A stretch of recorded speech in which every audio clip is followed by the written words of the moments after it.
Dear students of class 8, today's lesson, the Union Executive. Few more points I am going to re-explain only for your better understanding about the Prime Minister, the President, the Vice President, role of them. Means role of the President, role of the Vice President, role of the Prime Minister. Because today's live class, for both for 8A and 8B was a bogus one, because the easy answers they could not give me. Easy answers. Now how many members are nominated by the President to the Rajya Sabha? They couldn't answer. And last of all, few girls answered me, because the preparation of girls is very good. Then some boys, not all boys, some boys. Some boys are there, they are studying well, they can answer. That's why I have decided to re-explain the role of these, persons, the Prime Minister, the President, of these, responsible persons of our country, the Prime Minister, the President, the Vice President, and what role do they play. Now I am going to teach you or re-explain. The Prime Minister. The Prime Minister is the leader of the majority party. Suppose one political party failed to get full majority, means 2/3 majority. In that case, that political party depends on other party. Means one political party comparatively got better seats than other political party. In that case, that political party leads other political party and convince them.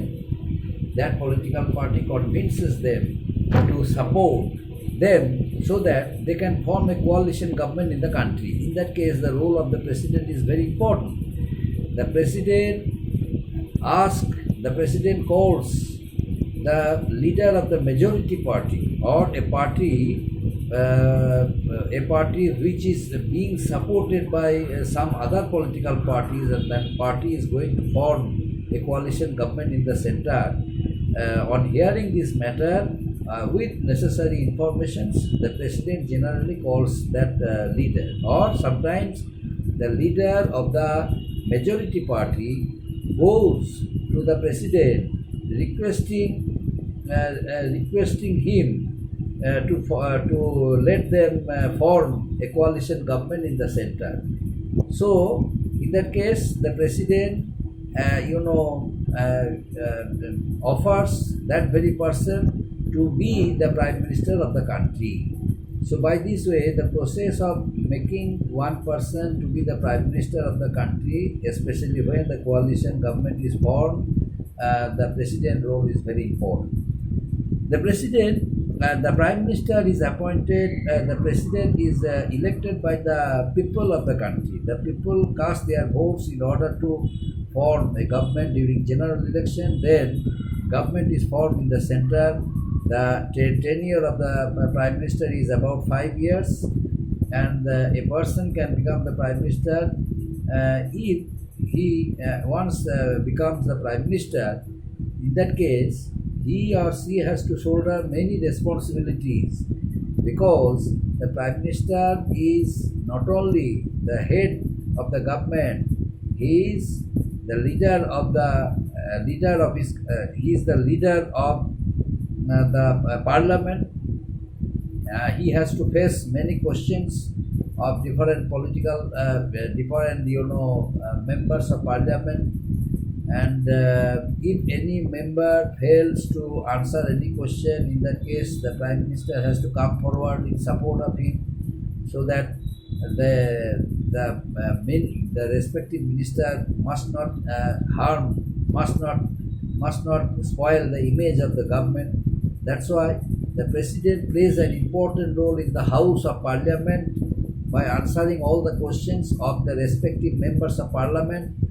As soon as the respective member of Parliament asks any question for any minister of Prime Minister, the minister has to answer the question directly to the respective member of parliament. But sometimes some ministers fail. Some ministers fail to give correct answer with necessary informations. But in that, under such circumstances, the Prime Minister's role is very important. And not only that, sometimes the Prime Minister suggests to dissolve the Lok Sabha. Whenever Prime Minister considers that matter that he has not majority support in the House and the government is going to be, going to be minority, in that case, the Prime Minister may suggest the President to dissolve the Lok Sabha. But in order to avoid further election, because one election means a huge amount of expenditure, huge amount of money, spending of money. In order to avoid huge amount of money and its expenditure, the President generally tries to form one more coalition government in the center. And another one is that the Prime Minister delegates a number of meetings. He goes for an official tour to different parts of European countries and world and conveys the message of peace, solidarity, mutual understanding, international cooperation and brotherhood.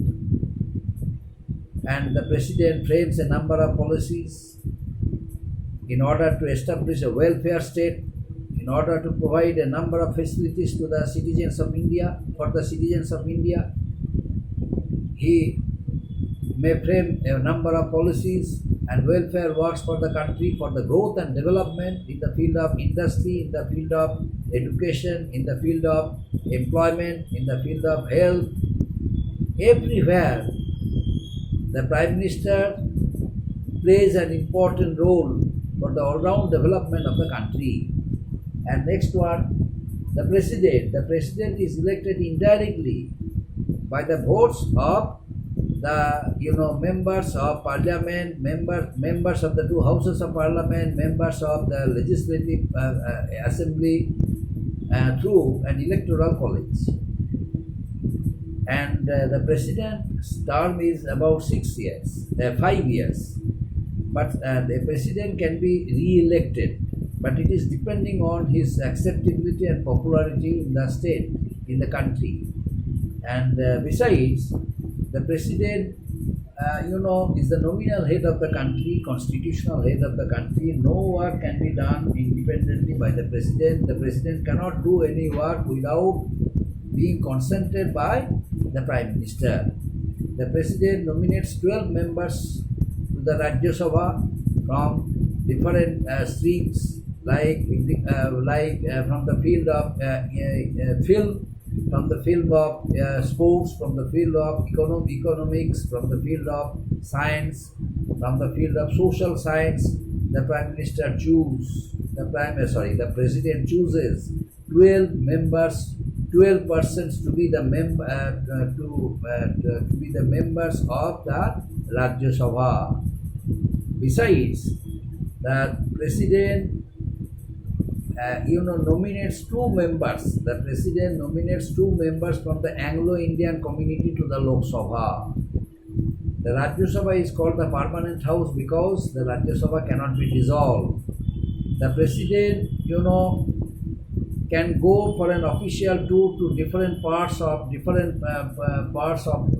world, and in that case, one vice president also is elected for the assistance of the President, and the Vice President, during the absence of the President, can hold the charge of the office of the President, and in that case, the decision of the Vice President is final. And the President can be removed from his or her office by the members of the Lok Sabha or the Parliament. But how? By the proposal of impeachment. Whenever a proposal of impeachment is brought against the name of the President or Vice President, in that case they are supposed to resign. But what chances are given to them to prove whether any allegations brought against their name, right or wrong. In that case, if they are able to establish themselves to be innocent, and the allegations brought against their name was absolutely wrong, in that case, the persons can continue their offices. So this is the proposal of impeachment, sometimes brought by against them in order to shift them from power. But there are provisions also. Another thing is that the role the president plays in the country. The president is the supreme commander of the armed forces of India. The president appoints the judges of the Supreme Court, Chief Justice of the Supreme Court, the judges of the Supreme Court, Chief Justice of the High Courts, Chief Justice, judges of the High Courts, and governors of different states, and chairman of the Union Public Service Commission, chairman of the Public Service Commission, and Attorney General and Auditor General of the country. So these are the most important works the president can do. The president can appoint them, but under the instruction and suggestions and supervision of the Prime Minister. And the president can declare national emergency, constitutional emergency, whenever the constitution cannot be followed properly. In that case, constitutional emergency can be declared. Whenever the financial problem is arise throughout the country, then financial emergency also is declared. Whenever the country is going to be attacked by any foreign country, in that case, national emergency is declared. So these are the duties and responsibilities of the president, and vice president also follow the same. Since vice president is the ex officio chairman of the Rajya Sabha, the vice president can direct the debates and discussions in the Rajya Sabha, and the vice president, in absence of the president, can hold the office of the president until the president is coming. And whenever sometimes one president dies suddenly, in that case, until a new president is being elected, the vice president becomes the vice president can hold the charge of the office of the president until a new president is being elected. Up to this, my dear students, thank you.